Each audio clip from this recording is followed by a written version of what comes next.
السلام علیکم ناظرین، Tahir Mahmood Khan right of access to information کے ساتھ آپ کے ساتھ حاضر ہے خدمت۔ مارکیٹ میں اس وقت بہت سی فراوانی ہے ایرانین پروڈکٹس کی، مختلف جگہوں پر کم قیمتوں کے حوالے سے کافی پہچانی جاتی ہیں اور پاکستانی مارکیٹس میں بہت پذیرائی بھی دی جاتی ہے ان کو۔ یہ سٹی سٹار کے نام سے ہم نے بھی ایک پروڈکٹ کراچی سے منگوائی اور اس کے حوالے سے جو مشہور تھا وہاں پر کہ یہ وہاں کی بہترین پروڈکٹ ہے ٹیسٹ وائز، اس کے بعد ٹیکسچر وائز، اور اسی حوالے سے آپ اب دیکھ سکتے ہیں یہ ابھی 2024 دسمبر تک اس کی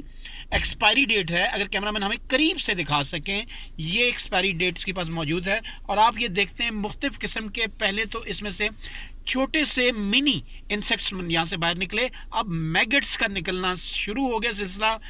پتہ نہیں کہاں سے پروڈکٹس بنائی جاتی ہیں، کہاں سے ان سے پروسیس کیا جاتا ہے، اور کہاں پاکستان کے کوالٹی کنٹرول میئرز یہاں پر موجود ہیں، کوالٹی کنٹرول انسٹیٹیوشنز موجود ہیں، PCSIR لیبارٹریز موجود ہیں جو ان کو پراپر طریقے سے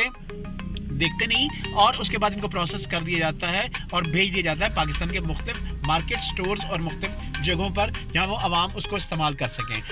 بہت احتیاط کریں ان کو خریدنے سے پہلے، اور جب اس کو آپ کھولیں، ابھی اس کا ڈھکن ہم نے کھولا ہے اور آپ یہ دیکھیں مختلف قسم کے میگٹس، کیڑے وغیرہ نکلنے شروع ہوئے ہیں باقاعدہ یہ ٹومیٹو کی پلپ سے، اور اس کے ساتھ ہی ساتھ آپ دیکھیں کہ یہ پاکستانی حکام، متعلقہ ادارے اور یہ جو کسٹم حکام جو ہیں جو ان چیزوں کو پروسیس اور ان کی اجازت دیتے ہیں، اس کے بعد ان کا کیا حال ہوتا ہوگا اگر تھوڑی سی بھی میگٹس موجود نہیں ہیں اور اس کو استعمال کر دیا جاتا ہے تو معدے کی مختلف گیسٹرو انٹسٹینل بیماری کا باعث بنتے ہیں۔ یہ ہم نے آپ کو دکھا دیا، اب متعلقہ حکام کا کام ہے اور آپ کا بھی کام ہے ان پروڈکٹس کے بارے میں نہ صرف عوام کو بھی ایک معلومات دیں بلکہ متعلقہ اداروں کو بھی اس پر فورس کریں کہ وہ جو ایگزسٹنگ لاز ہیں ان کو انفورس کریں تاکہ عوام مختلف بیماریوں سے محفوظ رکھ سکیں۔ اگلی بار نئی پروگرام، نئی جگہ اور نئی ایشو کے ساتھ آپ کے ساتھ حاضر خدمت ہوں گے۔ تب تک کے لیے طاہر محمود خان اور رائٹ سی وی کو اجازت دیجیے۔ اللہ حافظ۔